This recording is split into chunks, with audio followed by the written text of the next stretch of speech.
The question is, consider a 70% efficient hydrogen-oxygen fuel cell working under standard conditions at 1 bar and 298 Kelvin. Its cell reaction is given as hydrogen plus half O2 becomes H2O. The work derived from the cell on the consumption of 1.0 into 10 to the power minus 3 mole of hydrogen is used to compress 1 mole of monoatomic ideal gas in a thermally insulated container.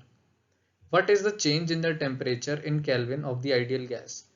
The standard reduction potentials of the two half cells are given below, and these are the constants. Use F as 96500 calorie per mole and R's value is 8.31.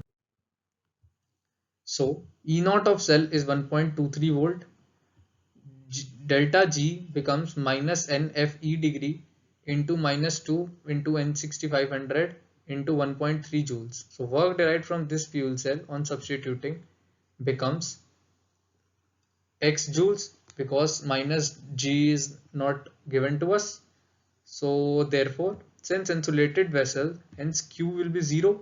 So from equation for monotonic gas, work done becomes delta U, that is X becomes NCV M delta T, CVM becomes 3R by 2, or 70 by 100 times 2 into 96500 times 1.23 times 10 to the power minus 3 is equal to 1 into 3 by 2, 8.314 into delta T.